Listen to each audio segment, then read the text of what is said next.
우리가 지난주 말씀 47절에서 사람이 내 말을 듣고 지키지 아니할지라도 내가 그를 심판하지 아니한다 하는 말씀을 보았습니다. 예수님께서 우리가 주의 말씀을 듣지 않았다고 해서 우리에게 바로 심판하진 아니하신다는 말씀을 보면서 그 심판이 무엇일까 할 때 우리는 맨 마지막 것을 생각할 때가 많이 있는데 그것보다는 우리가 주의 말씀을 따름을 통해서 일어나는 게 무엇이냐면 그것은 말씀을 듣고 따랐기 때문에 하나님께서 주시는 은혜 자리에 이를 수가 있고 또 하나님께서 우리의 삶 가운데 피하게 할 것을 피하게 하신다 하는 말씀을 보았었죠. 의사가 반짝이 약을 처방해 줬는데 그 약을 먹으면 크게 어려움당하지 않고 살 수 있을 텐데 그 말을 듣지 않고 약을 먹지 않으면 피해갈 수 있는 그런 어려움을 피해가지 못하게 되겠죠. 우리가 심판을 받는다고 하는 것은 내가 하나님께 무언가 얻어맞는다 하는 것보다는 내 삶 가운데 피할 것을 피하지 못하고 붙잡을 것을 붙잡지 못한다고 보는 게 좋을 겁니다. 그러하기 때문에 우리가 주의 말씀을 듣고 따르는 가운데 주께서 우리를 어떻게 인도하실까요? 붙잡을 걸 붙잡게 하시고 피할 걸 피하게 하시는 그런 은혜를 주신다 하는 것을 지난주 말씀을 통하여 보았습니다. 오늘 말씀을 보면 예수님이 말씀하시기를 내가 자의로 말한 것이 아니라 라고 말씀하셨습니다. 스스로 자기의 생각을 갖고 말씀하신 것이 아니라 오늘 49절에 있는 말씀을 보았더니 나를 보내신 아버지께서 내가 말할 것과 이를 것 친히 명령하여 주셨다라고 말씀합니다.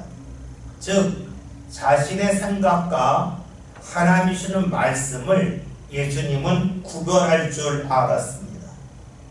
만약 예수님께서 그것을 구별하지 못했다면 자기 뜻 가운데 말씀하시는 것과 하나님이 자신에게 주신 말씀 명령을 전하는 것을 구별하지 못했을 것입니다. 다시 말하면 예수님은 하나님의 말씀인지 아닌지를, 하나님의 말씀인지 자신의 뜻인지를, 자신의 계획인지 하나님의 계획인지를 구별하셨다라는 것으로 볼 수가 있습니다. 만약에 이것을 구별하지 못했다면 예수님이 이렇게 말씀할 수 없겠죠. 나를 보내신 이가 내게 주신 말씀을 전했다고 말하지 못하겠죠. 예수님의 뜻과 하나님의 뜻을 정확하게 구별하셨습니다. 우리가 하나님을 믿는다고 할 때에 우리에게 가장 필요한 것 중에 하나가 바로 이거라고 볼 수가 있습니다. 내 뜻과 하나님의 뜻을 구별하는 겁니다. 이것을 좀 더 우리가 일반적인 말로 한다면 지금 자신이 성령의 인도를 받는지 성령의 인도를 받지 아니하는지를 자신이 구별할 줄 안다는 겁니다.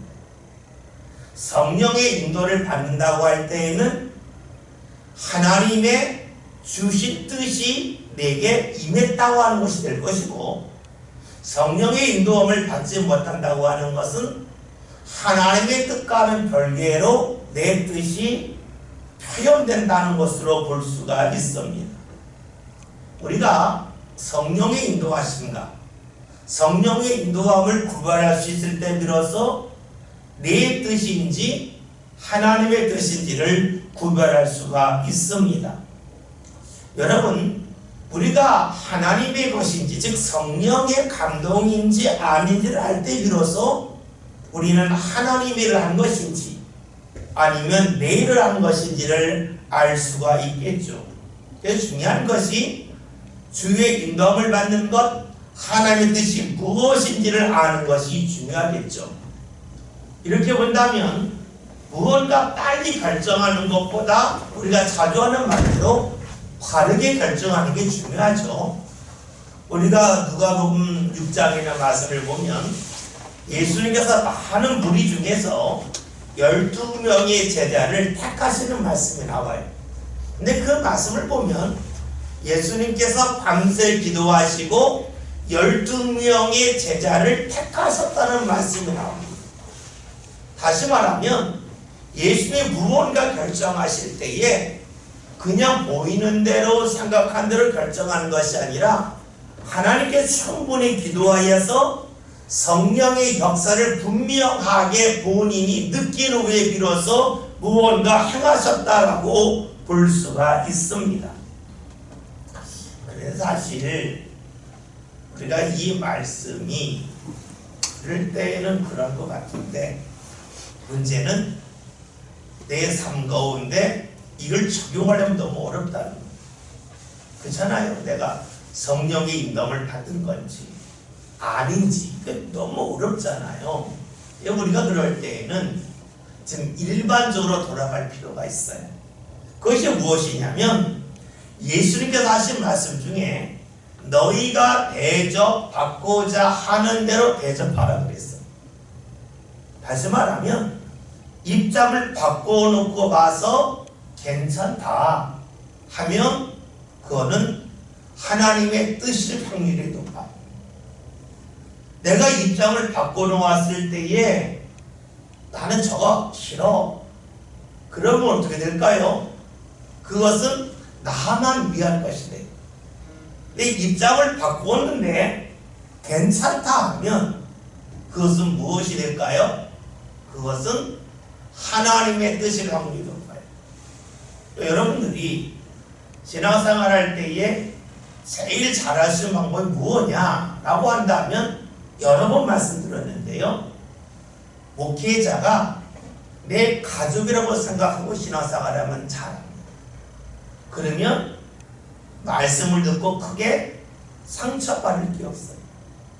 반대로 목회자도 교인들을 대할 때에 내 가족이라고 생각하면 어떻게 될까요?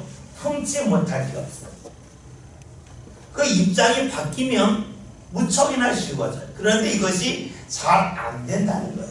왜냐면 사람은 자기 중심으로 가기 때문에 입장을 바꾸어서 사는 것이 어려워요.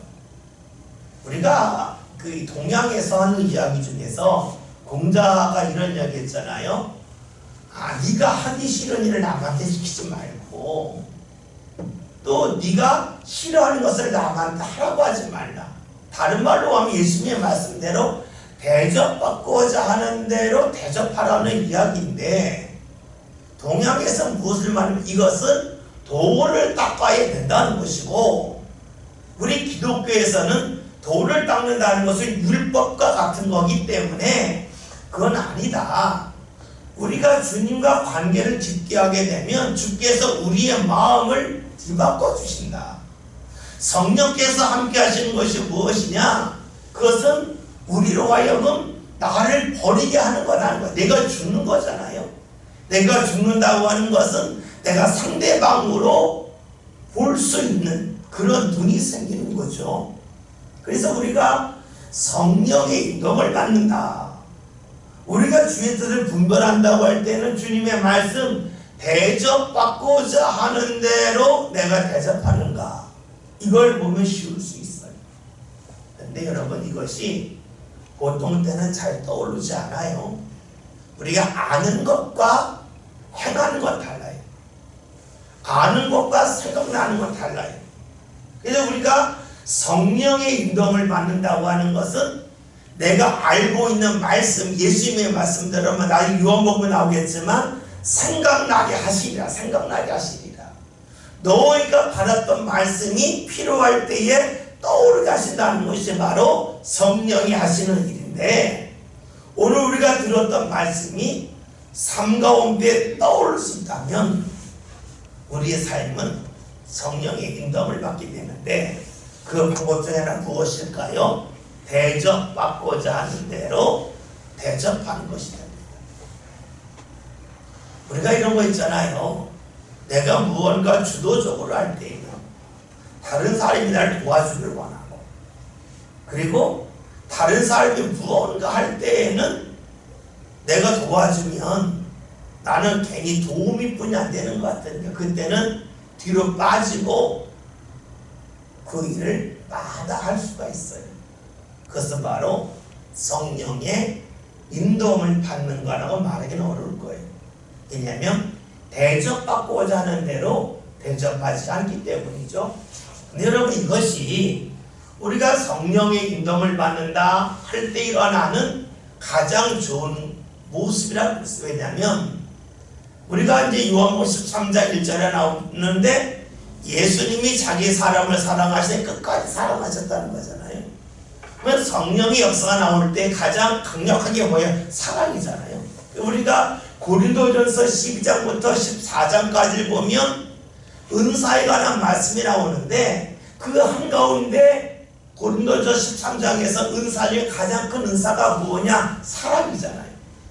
뭐가 사랑이에요? 입장을 바꿔놓고도 괜찮을 게끔 하나님의 사랑이잖아요. 근데 우리가 입장을 바꿔놓고 대접받고자 하는 대로 대접할 수 있는 그 마음, 그것은 바로 성령의 인도하심이라고 볼 수가 있고, 그것이 우리 삶 가운데는 하나님의 뜻을 분별하는 가장 좋은 일일 수 있다는 겁니다. 오늘 말씀을 보면 예수님께서는 말씀하시기를 내가 자유로 말한 것이 아니요 나를 보내신 아버지께서, 이 말씀이 있었어요. 다시 말하면 예수님은 자신이 하나님께서 보내신 자임을 늘 기억하셨다는 겁니다. 왜 예수님이 하나님의 말씀을 들으셨을까? 그것은 자신의 출발이 하나님임을 안 거예요. 이것을 한시로 잊지 않았기 때문에 예수님은 하나님의 뜻을 찾을 수밖에 없었겠죠. 만약에 이 세상에 온 것이 우연히 왔다고 한다면 하나님의 말씀을 들을 이유가 없어요. 하나님이 보내셨기 때문에 하나님의 말씀을 듣습니다. 그리고 계속해서 듣습니다. 자신을 보내신 이가 하나님을 아셨기 때문에 그렇습니다. 오늘 우리가 왜 하나님의 말씀을 들어야 될까 하는 겁니다. 이유는 우리는 하나님이 우리를 세상에 보내셨음을 믿기 때문에 그래요. 또 하나는 하나님이 우리를 세상에 보내시고 거기서 멈추는 것이 아니라 계속해서 우리를 사랑하심을 믿기 때문에 그래요. 하나님이 나를 사랑하지 않는다면 우리가 하나님의 말씀을 들을 이유가 없습니다. 하나님이 나를 사랑하시기 때문에 일어나는 현상 중에 하나가 있는데, 그것은 주의 말씀이 계속해서 달라진다. 우리는 말씀이 달라지는 것에 대해서 왜 말씀이 달라지냐고 항의할 수 있어요. 그런데 사랑하면 주의 말씀이 달라질 수밖에 없어요. 무엇 같냐면 여러분 자녀를 사랑하잖아요.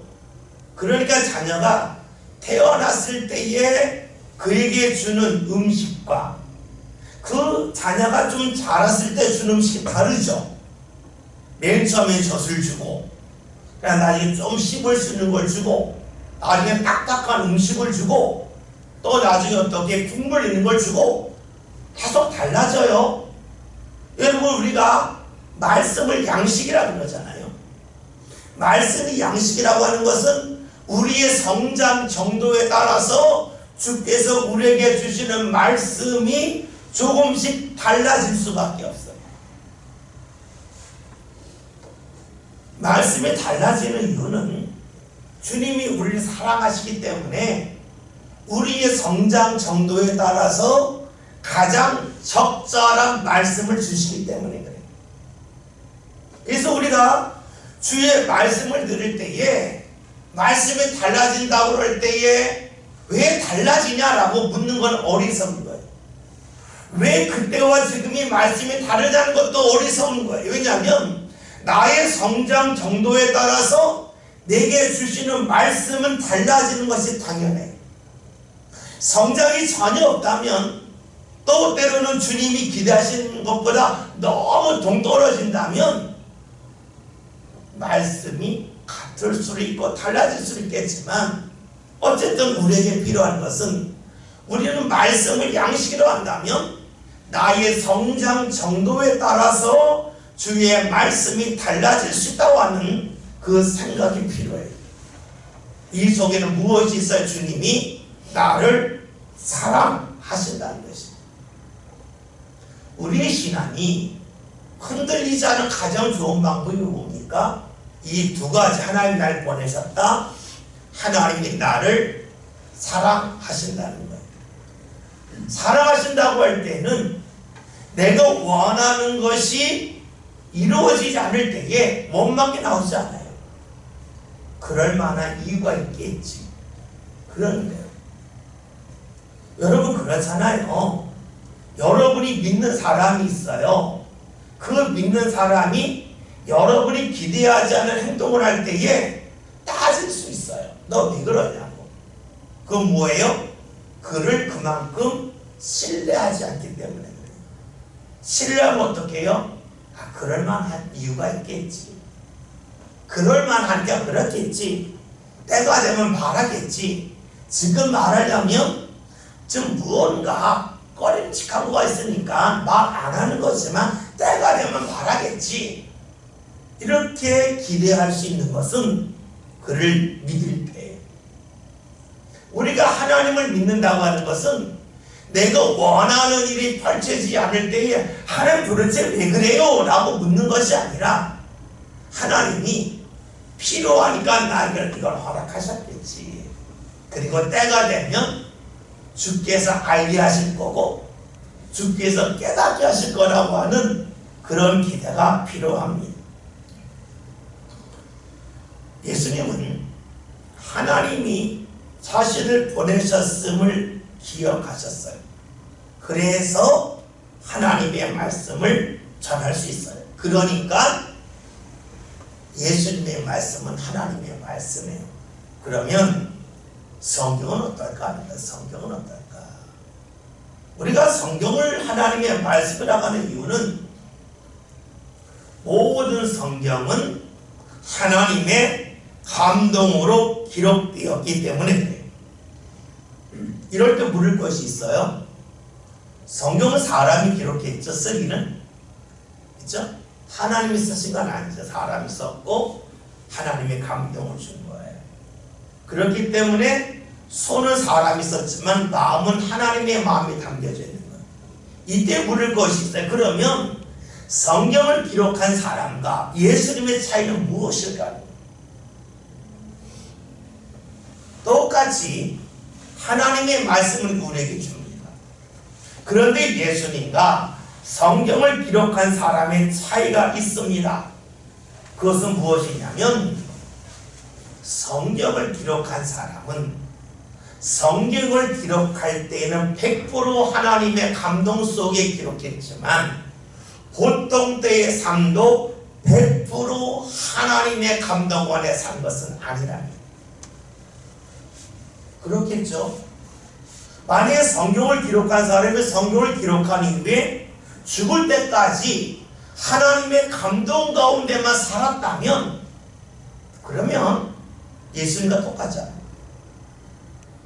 그러니까 성경을 기록한 사람은 일시적으로 쓰임받은 거고, 예수님은 계속해서 쓰임받았다고 볼 수가 있어요. 이렇게 본다면 성경을 기록한 사람의 삶이 완벽할 필요는 없어요. 그것을 기대하는 것도 문제가 돼요. 이것이 우리의 신앙을 건강하게 합니다. 왜냐하면 우리는 영 아니면 100으로 볼 때가 있어요. 목회자를 볼 때에 영 아니면 100으로 볼 때가, 아, 뭐 저 목사 아니야. 정선이 마저 그럴 때가 있어. 그러나 성경을 기록한 사람이 성경을 기록할 때는 100% 성령의 감동을 받았지만 보통 때의 삶도 그런 건 아니라 그랬잖아요. 그러면 목회자가 목회할 때에 늘 100% 성령의 감동만 받을까? 만약에 그렇다면 목회자를 맹목적으로 따를 거예요. 그러나 또 한편으로는 어느 순간에 목회자에게 실망하면서 신앙을 등지고 말 거예요. 이것은 목회자도 그렇고 은사자도 마찬가지예요. 우리가 간혹 실수하는 게 뭐냐면 목사님 이전에 그러니까 설교 드릴 필요가 없어 이럴 수 있어요. 또 은사자가 있는데 뭐 은사자가 저래?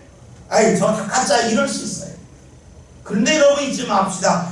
100% 늘 주의 뜻 가운데 산 거는 예수님밖에 없어요.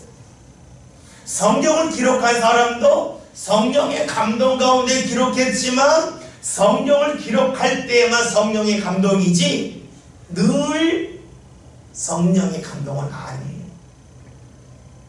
왜냐하면 그 누구도 완벽의 자리에 이를 수 없어요. 우리가 잘 아는 에베소서에서 바울이 전했던 말씀, 너희가 그리스도의 장성한 분량에 이르라고 했어요. 이르라고 하는 것은 이르지 못했다는 거예요. 본인도 그렇고 디모데도 그렇고 베드로 모든 사람이 그랬다. 그러나 주께서 필요하실 때 썼을 뿐이에요. 우리가 보통 창세기 출애굽기 레위기 신명기를 오경이라고 말하고 또 어떤 이들은 이걸 모세 오경이라고 말하는 이들도 있어요. 근데 이것을 받아들이려 떠나서 모세 오경이라고 할 때 성경에서 모세가 어떻게 했어요? 하나님 앞에 잘못한 것도 있었잖아요. 그가 하나님의 말씀을 받으러 올라갈 때에는 40일 금식하고 아주 순수한 모습으로 말씀을 받았지만 내려와서는 분노했잖아요.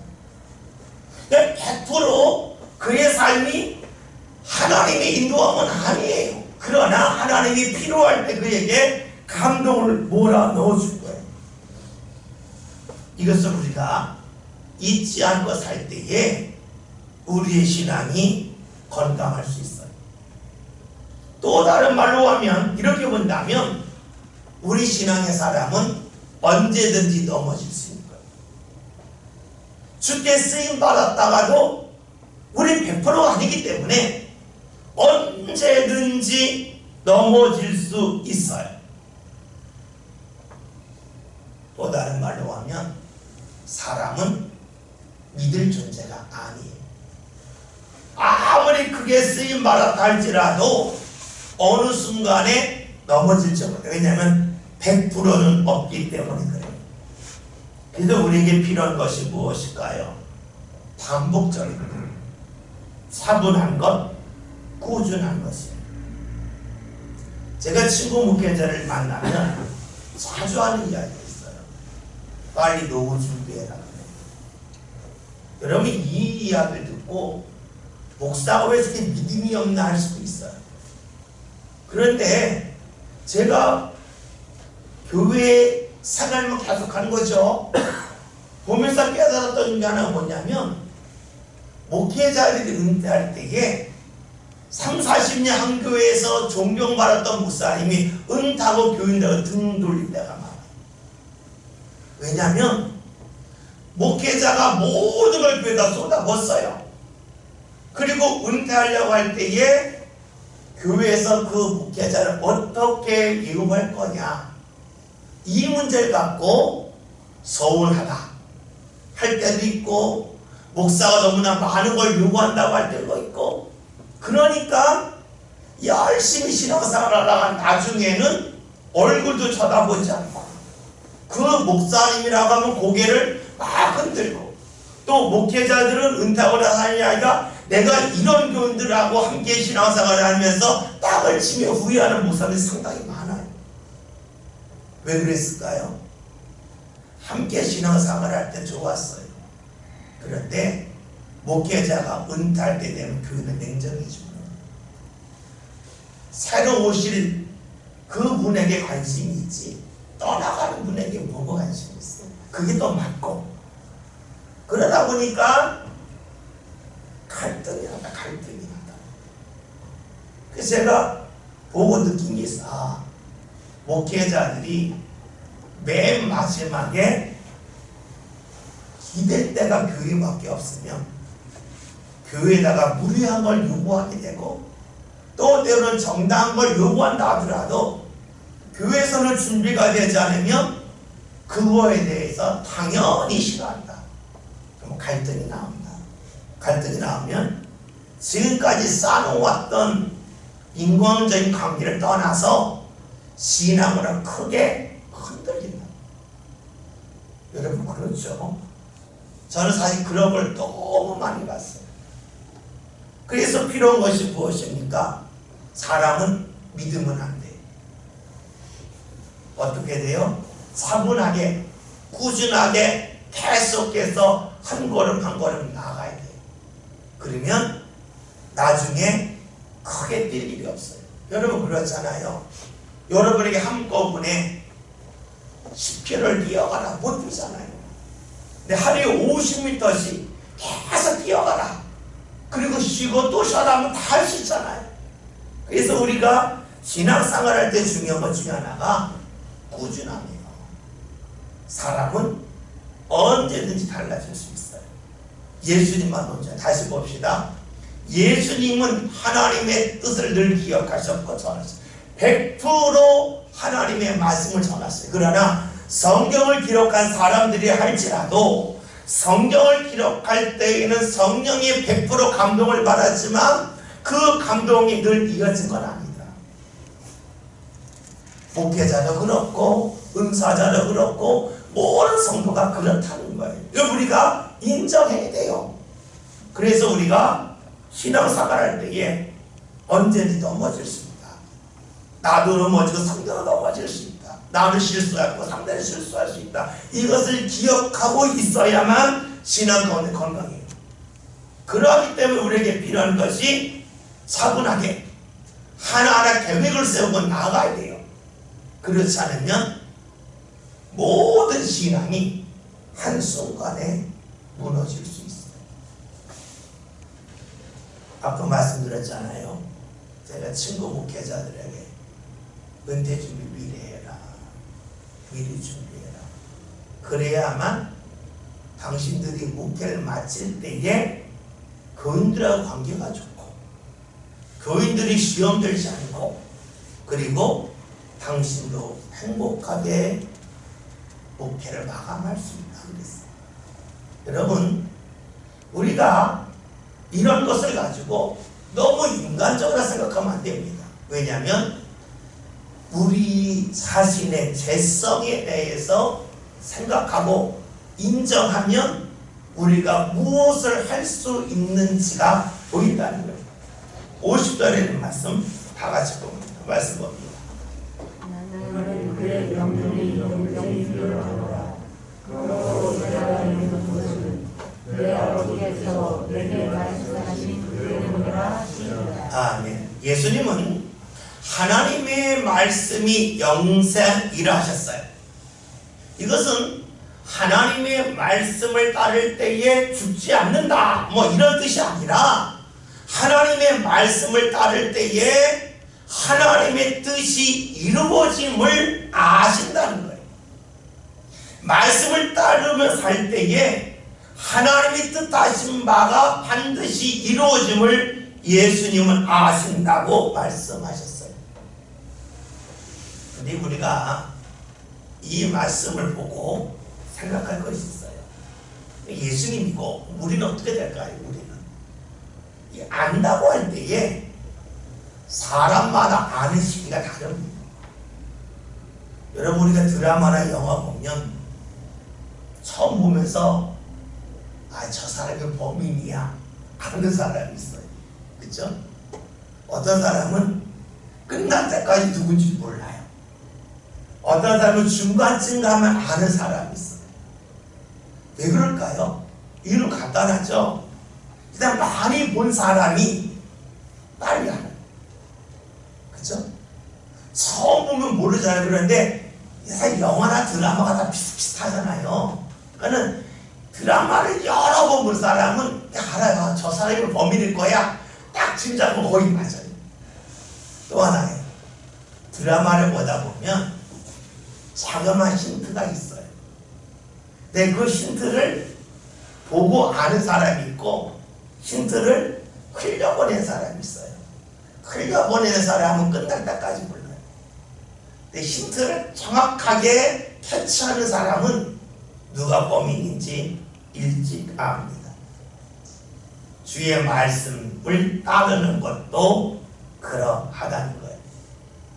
주의 말씀을 따르면서 주님이 내게 은혜 주신다는 것을 빨리 하는 사람이 있고 천천히 하는 사람이 있고 끝날 때까지도 잘 모르는 사람이 있어요.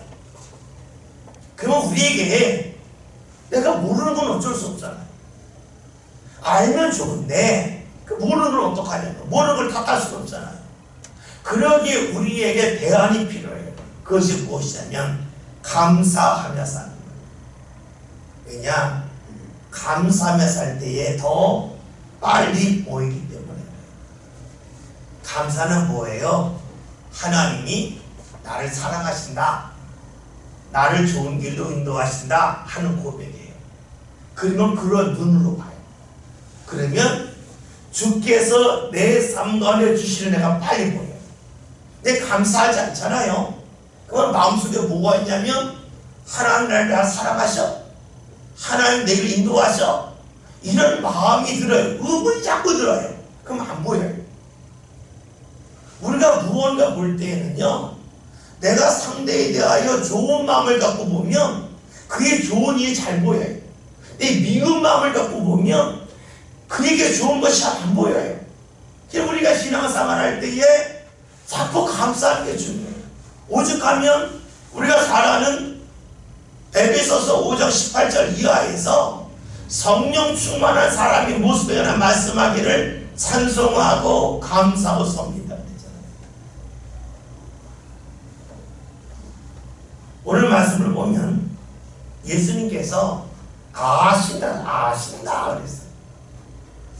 왜 아신다 그랬을까요? 믿는다 하지 않고 왜 아신다 그랬을까요? 그것은 지식적으로 안다는 것이 아니라 믿음의 결과를 안다는 것이에요. 믿음으로 살 때에 하나님의 역사가 나타났음을 반복적으로 경험하기 때문에 안다는 거예요. 그렇죠? 우리가 무언가 반복적으로 경험하면 우리 삶 가운데 어떤 일이 일어날지에 대하여 압니다. 우리가 하나님을 믿고 나가면서 하나님 앞에 기도하고 또 우리가 응답하심을 믿잖아요. 그때 우리는 하나님께서 나를 좋은 길로 인도하신다고 말해요. 안다고 말합니다. 물론 안다고 하는 것은 모든 것을 구체적으로 아는 것을 말하는 것이 아닙니다. 발효식품을 생각해 봅시다. 식초를 만들 때에 많은 곡물을 발효시켜서 만들잖아요. 그럴 때 이 발효식품이라고 하는 것은 온도에 따라서 발효되는 시간이 좀 다르지요. 발효식품은 바깥의 온도에 따라서 이 발효되는 시간이 각각 다릅니다. 또 같은 발효식품이라 할지라도 어떤 사람에게는 입맛에 맞을 수가 있고 어떤 사람에게는 더 발효되어야 입맛에 맞을 수가 있습니다. 마찬가지 우리가 하나님의 말씀을 따른다고 할 때에 우리가 어떻게 따르느냐에 따라서 우리가 얼마나 주를 찾느냐에 따라서 주께서 주시는 은혜가 빨리 임할 수도 있고 천천히 임할 수도 있고 광범위하게 임할 수도 있고 아주 좁게 임할 수도 있어요. 우리는 몰라요. 단지 아는 거 뭐예요? 주께서 좋은 길로 인도하신다는 거예요. 많은 이들이 이런 질문을 해요. 구체적으로 다 알면 좋겠습니다. 근데 그것은 위험해요. 왜냐하면 사람들 자신이 경험하고 나면 자신을 절대화할 가능성이 높아요. 우리가 그 요즘에 이 방송에서 자주 나오는 말 중에 꼰대라면 꼰대 뭐예요? 내가 해봤어, 다 해봤어, 내 말대로 하면 돼, 그렇게 말하는 사람 꼰대라 그러잖아요. 그러면 젊은 사람들이 그러잖아요. 당신이 젊었을 때하고 지금 시대가 달라요, 그렇게 말하잖아요. 나를 절대화할 때 위험해져요. 구체적으로 안다 그럴 때에는 무엇이 필요하냐면 내가 처음 주를 바라봤던 모습과 그 다음 날의 모습이 계속해서 똑같으면 구체적으로 알아도 문제가 되잖아요. 그런데 내가 오늘 주를 바라보는 것과 내일 주를 바라보는 달라요.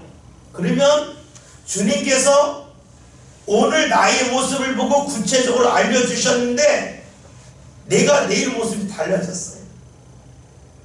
그러면은 주의 은혜가 좀 틀어지겠죠? 틀어지는데 문제는 뭐냐면 내가 달라졌다는 생각을 하지 않고 주님이 달라졌다고 생각하는 게 사람이에요. 뭐 부부 사이에서 이랬다고 했잖아요. 내 배우자가 달라졌다고. 처음하고 달라졌다고 그러잖아요. 그러면 그걸 배우자 그러잖아요. 달라진 건 당신이가. 뭐예요? 내가 달라졌는데 하나님이 달라졌다고 생각을 해요. 구체적으로 알 때에 우리에게 하는 일은 뭐냐면 그 구체적으로 안다고 하고 따를 때에는 내 모습이 변하지 말아야 되는데 내 모습이 얼마든지 달라진다는 거예요. 주께서 구체적으로 다 알려주실 수는 없는 거예요. 왜냐하면 그것이 우리에게 올무가 되고 그것이 우리에게 시험이 되기 때문에. 제가 학교 다닐 때에, 신학교 다닐 때에 아주 기도 많이 하는 어떤 여자분이 계셨어요. 저는 몰랐는데 나중에 소문에 의하면 그분이 기도를 굉장히 많이 해요. 그분의 아버지가 목사님이고 그 외가 쪽으로 굉장히 그 유명한 목회자 집안이에요. 나중에 하는 거예요. 그런데 어떤 소문이 있었냐면 그 당시 소문이에요. 그분한테 기도를 받으면 학력고사 점수까지 나온다는, 수능 점수까지. 이게 얼마나 이게 놀라운 일이에요. 그런데 그것이 과연 맞을까요? 맞을 수가 없어요. 그건 하나님의 뜻일 수가 없어요. 사람이 얼마든지 달라지기 때문에. 근데 그분이 몇 년 동안 저희 그 주에 굉장히 유명했는데 몇 년씩 사라졌어요. 이해가 안 되죠? 몇 년 반짝 누구가 하나님의 뜻을 기막히게 안다고 했는데 몇 년 지나니까 이름조차 사라졌어요. 지금 뭐 하는지 모르겠어요. 뭐예요? 그것은 정상적일 수가 없어요.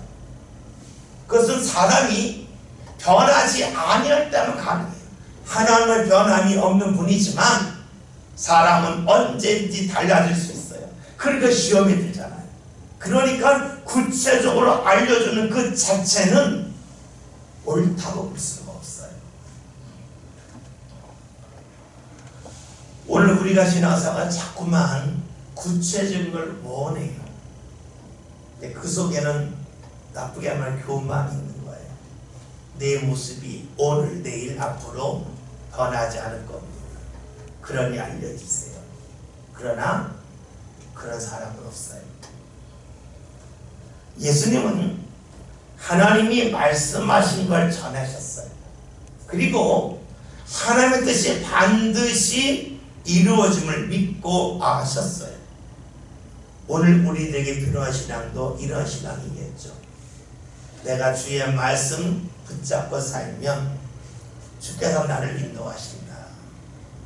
구체적으로 모르지만 주께서 나를 살아가시기 때문에 말씀을 따르는 나를 좋은 길로 인도하실 거라고 하는 믿음이 진짜 믿음이에요. 1절에 있는 말씀 다 같이 봅니다. 말씀 봅니다. 6월절 전에 예수께서 자기가 세상을 떠나 아버지로 돌아가실 때가 이르려 하시고 세상에 있는 자기 사람들을 사랑하시되 끝까지 사랑하시리라. 아멘. 1절 아주 간단히 보겠습니다. 다음 주에 다시 봅니다. 맨 처음에 보면 예수께서 떠나 돌아가실 때가 이른 줄 아셨다. 즉 예수님이 아셨다는 말씀입니다. 근데 뭘 아셨냐면 하나님 아버지께로 돌아가실 때를 아셨다는 거예요. 근데 우리가 여기서 물어볼 것이 있어요. 왜 이 말씀이 요한복음 13장에 나올까는 거예요. 왜 요한복음 1장부터 예수님이 3년 후에 하나님께로 돌아가실 때가 된 것을 알고 계신다는 말씀이 나오지 않고 6월절 앞두고 이 말씀이 나왔을까 하는 거예요. 예수님이라면 처음부터 아셨다고 나와야 되잖아요. 근데 요한복음에서 예수님이 언제 하나님 가실 줄 아셨다는 말이 전혀 안 나와요. 그리고 6월절 전에 아셨다는 거예요. 순서대로 하면 불과 2, 3일 앞두고 아셨다는 말씀이 나와요. 왜 이렇게 성경이 표현할까 합니다. 이것은요 앞에서 언급했던 걸 다시 살펴볼 필요가 있어요. 우리가 하나님의 말씀대로 살면 하나님이 나를 좋은 길로 인도하시다는 믿는다를 넘어서서 간다는 게 우리 신앙이잖아요. 아니다. 근데 언제 할까? 언제 할까? 언제 하나님이 나에게 좋은 길로 인도하시라 정말로 피부로 알 수 있을까 하는 거예요. 이것은 때가 돼야 하는 거예요. 예수님도 요한복음은 3번의 6월절이 나와요. 우리가 예수님이 33세를 사셨다고 하는 그 말씀은 요한복음에서 6월절이 3번이 나오고 마태, 마가, 누가복음에는 6월절이 한 번만 나와요, 사실은. 그리고 누가복음에서 예수님이 하나님이라 하실 때가 30세쯤 되었다라는 말씀이 있기 때문에 두 개를 합쳐서 30세부터 활동하시고 3번 6월절을 지내셨으니까 33세라고 추론을 하는 거예요. 어떤 분들은 요한복음 8장에서 예수님이 아브라함이 내 때를 사모했다는 말씀이 나오니까 예수님이 사람이 말을 야 네가 50도 안 돼서 그런 말을 하느냐, 아브라함의 나이가 몇 살이니 몇 천년 사람의 이야기가 나오니까 어떤 사람들은 예수님이 33세 돌아가지 않고 50세가 넘어서 돌아가셨을 거다 라고 추론하는 이들도 있어요. 그러나 우리가 전통적으로는 누가복음에서 30대쯤부터 활동하셨다는 말씀과 6월절이 요한복음 3번 나오기 때문에 33세라고 이야기를 해요. 요한복음 기준으로 본다면 예수님이 하나님 앞에 가실 때가 된 걸 안 것이 3년이 지난 다음에 요한복음 2장이 6월절, 6장이 6월절, 13장이 6월절이니까 3년이 지난 다음에 무엇을 말할까요? 예수님조차도 하나님 앞으로 갈 때가 된 것을 안 것은 거의 마지막 때가 되었을 때라는 거예요. 그러면 우리가 하나님이 내게 주신 은혜를 좋은 걸 주실 거라는 걸 알지만 구체적으로 아는 것은 거의 마지막 때가 될 때 드러난다는 걸 알 수가 있어요. 예수님도 첫 번째, 두 번째 6월절이 아니라 세 번째 6월절 두고 아셨는데 우리가 어떻게 더 빨리 알겠어요? 우리가 신앙생활을 할 때에 자꾸만 나는 주의 뜻을 왜 지금 모릅니까? 지금 모릅니까? 하는데 당연한 거예요. 왜요? 예수님도 마지막 6월절 전에 아신 거예요. 그러니까 때가 되면 안다 하는 것을 알 수 있어요. 또 때가 되면 안다는 것을 이렇게 볼 수가 있어요. 예수님이 십자가에서 돌아가실 때 하시는 말씀이 있잖아요. 그런데 요한복음에 제일 많이 나와요. 그분이 내가 목마르다. 그리고 여자의 부서서 아들이니라. 너의 어머니다. 그리고 뭐예요? 다 이루었다는 말씀. 그러면 요한복음에 나오는 말씀이 다 이루었다. 이 말씀이 맨 마지막 돌아가실 때 하신 말씀이기 때문에 그 말씀을 기준으로 해서 본다면 예수님이 아셨다고 하는 것은 하나님이 원하시는 것을 세워 나가셨기 때문에 해야 할 일을 감당하셨기 때문에 하나님이 이제 알게 하셨다고 볼 수가 있습니다. 그러니까 주님이 나를 인도하시고 구체적으로 어떤 일을 하시고 언제 주실지를 아는 것은 때가 되면 안다는 것과 더불어서 내가 감당해야 될 것을 다 감당한 후에 주께서 알게 하시다는 거예요. 그렇잖아요. 우리가 무언가 물건을 조립할 때에 나사를 조일 때 다 조이고 나서 맨 마지막 걸 올려야지. 나사 제대로 조이지 않고 맨 마지막 걸 올리면 빨리 올린 것 같아도 우르르 무너질 수 있잖아요. 그러니까 때가 되면 알았다고 하는 것은 적당할 때 알게 하신다는 말씀도 되겠지만 주님이 원하시는 것을 우리가 채워나갔을 때 비로소 주께서 우리에게 무언가 알게 하시고 느끼게 하신다고 볼 수가 있어요. 요한복음 2장에서 가나 혼인잔치의 비유가 나오잖아요. 예수님께서 그 일하는 사람들이 하신 말씀이 물을 아구까지 채우라고 그러셨어요. 돌 항아리에 그 아구까지 끝까지 채우는데 다 채웠더니 주께서 그 다음에 하신 말씀이 이를 갖다 주라고 그러셨어요. 채우기 전에 말씀하지 않으셨어요. 채우고 나서 갖다 주라고 하지 않으면 다 채우고 난 다음에 근데 사람들 아이들은 물을 왜 채우는지를 몰랐어요. 설마 그것이 우리변에 포도주를 거는 아무도 기대하지 않았어요. 다 채우고 난 다음에 주의 말씀이 됐어요. 오늘 말씀도 예수님도 하나님이 원하시는 일, 전해야 될 말씀, 또 행해야 될 일, 행해야 될 일 중에는 담대하게 사람들을 만나는 것도 있고 우리가 요한복음에 여러 번 나왔지만 예수님은 숨으십니다. 피해가십니다. 하나님의 뜻 가운데서 사람들이 볼 때 비겁해 보이고 손가락질 할 만한 일도 예수님이 마다하지 않고 다 감당하셨을 때 비로소 주께서 알게 하셨다고 볼 수가 있습니다. 우리가 이것을 좀 더 한 걸음 나가볼 필요가 있어요. 우리의 삶입니다. 제가 어제 그 전원책 변호사 혹시 아시는지 모르겠는데 그분이 한 10년 전에 그 한양대학에서 강의하는 거가 한 2시간 넘는데 유튜브를 쭉 들었어요. 세 가지 종교라 가지고 도대체 뭔가 했더니 그분이 말하는 세 가지 종교는 기독교, 그 다음에 그 마르크스 공산주의, 또 하나는 과학주의, 이거를 세 종교를 이야기하더라고요. 그러면서 자신이 하는 이야기가 자신은 하나님을 믿을 수 없다는 거예요. 왜냐? 자기가 보았더니 선한 사람은 빨리 죽고 악한 사람은 오래 살더라 그래요. 그러니까 굉장히 오류예요. 왜냐하면 그 우연히 맞은 거예요. 우연히.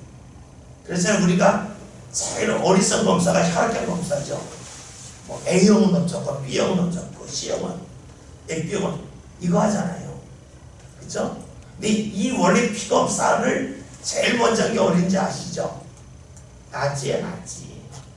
아리안의 혈통을 우선시하려고. 그래서 이 샤르케 검사 갖고 성경 테스트하는 건 우리나라 일본뿐이 없어요. 서양에서 샤르케 검사하면은 나치주의자라고 그래요. 나치주의. 그래서 반해요. 근데 우리가 보고 나서 맞았다 그래. 왜요? 맞는 부분이 있는 거예요. 근데 맞는다 하니까 사람들이 어디 가시면 맞는 데만 관심이 있어요. 틀린 데 관심 갖지 않고. 마찬가지예요. 선한 사람들 중에 일찍 죽은 사람도 있고 늦게 죽은 사람도 있고요. 못된 짓 하다 일찍 죽은 사람도 있고 늦게 죽은 사람도 있어요. 그 말을 맞지 않아요. 근데 제가 그 말을 듣고 신앙으로 생각한 게 있어요. 선한 사람이 왜 일찍 죽을까? 이거는 신앙으로만 생각한 거예요. 할 일 다 했으니까. 왜 우리가 오래 살까? 하나님이 내게 원하시는 일이 아직 남아있습니다. 저는 우리 신앙에서는 이런 마음이 있으면 좋겠어요. 내가 왜 살아있지? 하나님이 내게 뭘 원하시는 게 있구나.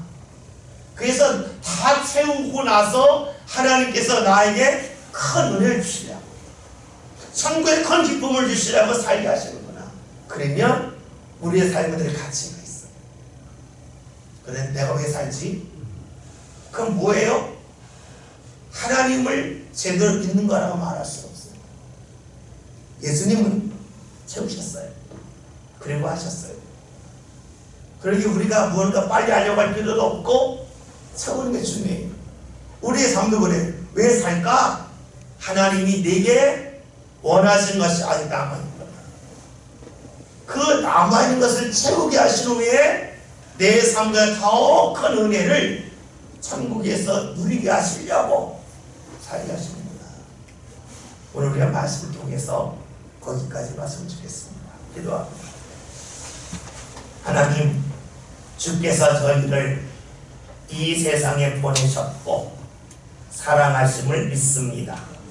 그러기에 저희들이 늘 기대와 소망 가운데 감사하며 살 수 있기를 원합니다. 또한 주께서 때가 되시면 우리에게 알게 하시고 보게 하시고 느끼게 하심을 믿습니다. 그러기에 저희들이 서로 두거나 원망하거나 불평하지 않고 하나님을 온전히 믿고 기다리며 살아갈 수 있기를 원합니다. 모든 성도들 정말로 하나님을 믿고 살게 하여 주옵소서. 하나님이 오죽하면 하나님께서 천천히 주실까? 하나님께서 우리에게 무언가 체험을 통해서 얼마나 단단한 은혜를 주시려고 하나님이 늦추시는가? 하나님의 눈으로 우리의 삶을 바라보며 정말로 하나님을 믿고 나가는 모든 성도들 되게 하여 주옵소서. 그리하여 주의 놀라우신 인도하심이 삶 가운데 나타나게 하시고 반드시 드러나는 복된 성도들이 다 되게 하여 주옵소서. 예수님의 이름으로 기도하였습니다. 아멘.